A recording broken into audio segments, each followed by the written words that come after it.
So maZimbabwe njengoba libona this year, okay, I said the Zimbabwean dollar moved from 1,000 to 7,000. That's an excessive move. That's a 700. No, it's not a 700%. It's a 600% move. Okay, 600% move. You can even say 700 because it didn't come from 1,000. It came from around 800 to 7,000 and went down to 6,000. Close to 1,000% in a very few small space of time. But I wanna let me teach you mates. Abanye bena no lilo C ku Olive for mates. Sorry for attacking you. But I want to teach you some to shed light something small about mathematics. Okay. About percentages. Currency movements are a percentage game. Okay. So from 1,000, 1 is to 1,000, 1 is to 7,000, 600% move. It's not different from a movement of 1 is to 1, okay, to 1 is to 7. Okay. Abanye sebelahlekile abangi-understand you mates. When the currency moved from Zim dollar to US dollar, 1 is to 1, isiya ku-7, from 1 to 7, that is a 600% move. It's the same as moving from 1,000 to 7,000. It's just an addition of 3 extra zeros. But as far as a monetary positioning or profit taking is concerned, it's a 600% move. 600% of whatever it is. Okay. From $1,000, it moved 600% to $7,000. Okay. Even if it was 1 is to 1, from 1 to 7, it's 600% of 1. Now, the reason why I'm explaining this is because we finally got Zimbabwe, the currency manipulation has been in phases. So you will see the rate will be like this, and it all of a sudden it falls. That time I say falls. Usually I'm saying it going up because we are really talking about the price of the US dollar. So the graph will be going up, or the chart will be going up, meaning the same dollar is falling. But the US dollar price, the price of the US dollar, certainly rising. What I'm saying that period in time when there's a sudden rise, that is when the manipulators behave hitting hard. When they hit, they get to a plateau where they stop. So okay, let's stop here. Let's collect profits.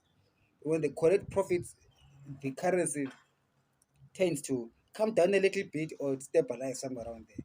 The accumulation stage has passed, then they have taken profits. Right, so it stays. Sometimes the currency loses value slowly over time. It will be a slow accumulation. Then after some time, you're gonna have another surge. Okay, another surge. It's another round. So I'm trying to make you understand something that from 1 to 5, that's 400%. What is the next 400%? It's from 5 to 25. It's a 400%. When is another 400%? Just multiply by 5. 25 by 5. 125. Multiply by 5. 125. It's 625. Okay, you get what I'm saying? That this whole idea of Zimbabwe currency always losing value is a systematic confiscation of everyone's wealth. This so-called denumeration, removing zeros, just to start afresh, to start the game all over again. So the hell that the Zimbabwean economy has been in, let me very be clear to you. Asikho esinye isihogo esidlula la. This is the hell that the Zimbabwean economy has been in. Being held at ransom by these bankers, and yet through currency manipulation, through the currency losing its value. Vele bazohlala beyenza until you people get and understand what is going on here. Okay, and start talking about the real issue. It's not about the election. So it's not Chamis, it's not ED, it's the manipulators. Perhaps ED is part of it. Okay. I don't have evidence, but he's a leader. For me, it shows that maybe perhaps one of the reasons why they removed Robert Mugabe was so that they can do their thing without anybody stopping them. The reason why they stop government of national unity is to get rid of other voices that may be thinking about prudential microeconomic conditions. But you see, these accumulators, they do need the economy to be resuscitated, but for the purposes of milking again. Kefana nomuntu who's milking a cow.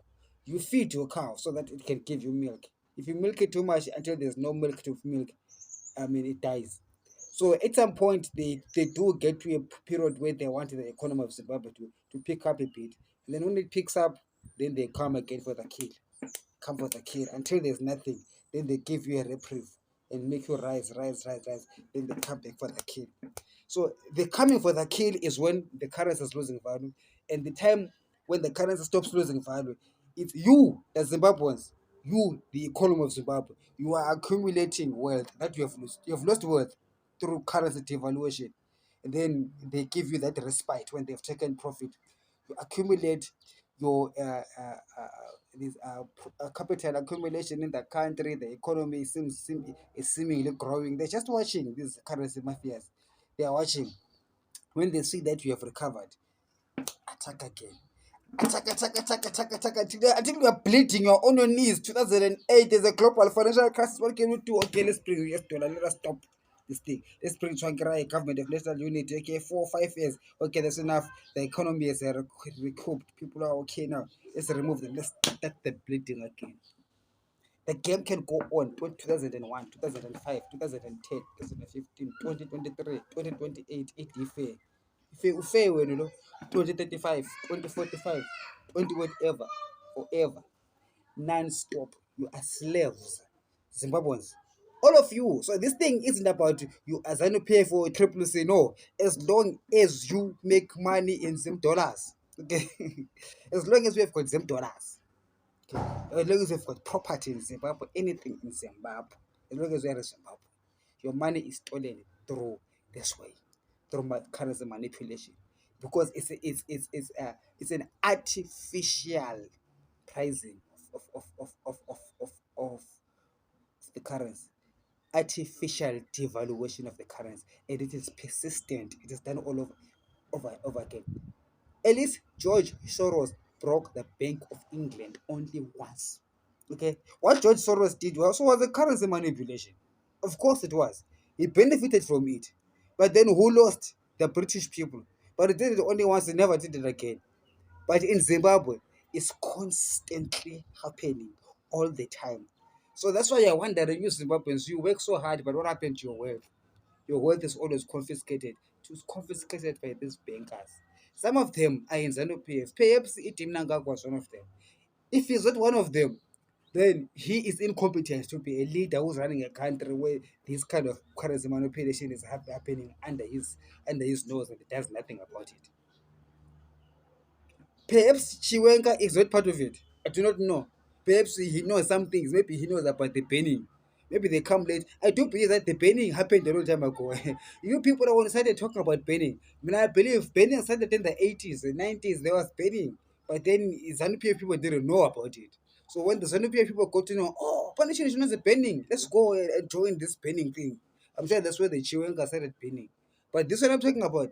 ZANU PF people, most of them are not part of it because they don't understand it, and you have to be in the financial markets to understand what is going on. So these guys are eating. They are in the financial markets. They're not in the ZANU PF. They say, "Hi, come on.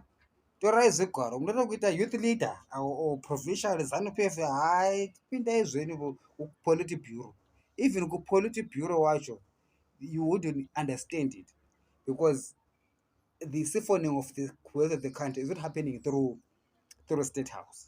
Okay, it's happening via the Reserve Bank and the commercial banks of Zimbabwe.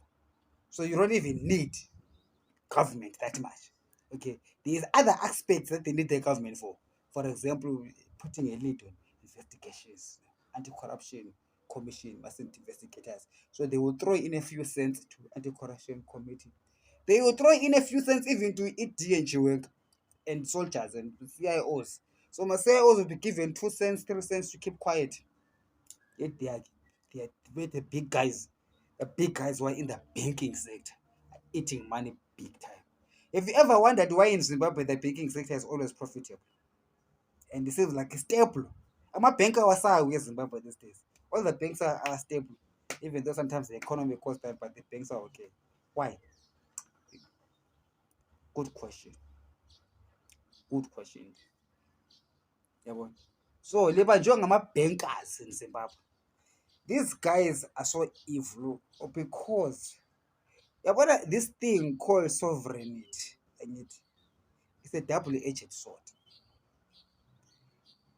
It's a good thing in the sense that it keeps the people to have to aspire a dream as a country and be whatever you want to be without input from other countries. At the same time, it's a bad thing because if the people that are right are managing your sovereignty, the government and the central bankers have got bad intentions at heart, they can completely destroy people. Like what is happening in Zimbabwe. Zimbabweans are constantly working, but you do not know what you put money in the pocket, but then the pocket has got a wall underneath. You don't understand the nature of that wall. It is currency manipulation. Look no further.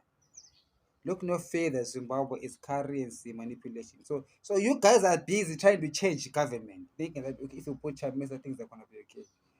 If Chamisa does not address this thing, if he doesn't understand it, or if they give him also 2 3 cents, he will also let it continue. And the economists are very good at covering up their thievery. They have got a legion of economists who speak spectacular economic terms that none of you understand. And because they are big economic words, you people begin to think that these people are very educated. And therefore you say, okay, whatever. The economists are right. Let's ask the economic expert on this. What do you think? Then they say, all those big words that nobody understands. The only thing that is big there is stealing. They are big on stealing. Okay. I do not know, must go to the top of the mountain, to tell people this is what is happening. But angithi abantu abasilaleli thina balalela uChamisa. uChamisa bakhona abazikhulumi lezi zinto because maybe vele akazi-understand. Akaziboni. Wona bebona maybe is part of it. Or vele kanandaba. As long as he's making money, is opposition money. There's money to be made. Everybody is looking for money, not understanding that you might sacrifice the country while still looking for money. You can sell the country to the dogs. There's no abasa iso. Tifana ukuita mari. That is the attitude in Harare that is like is there. Ukuthi abantu bafuna ukuthwaga imali and bathwaga imali at the expense of umwari. At the expense of bantu bamwari.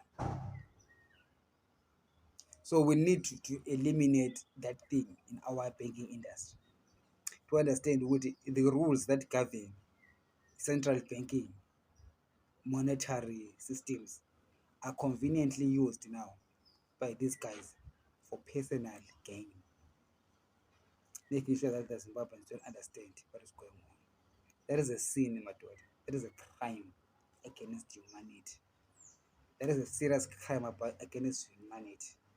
And if these guys are allowed to do this, I mean, angazi ukuthi Zimbabwe what you want. Mina vele angazi ukuthi what do the Zimbabweans really want, because I've been speaking. God, I've been speaking to your people as you sent me, but it seems like they're not listening.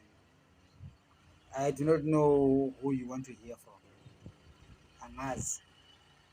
I angazi. It's up to you what you're writing the little message. It's a one. Bye bye.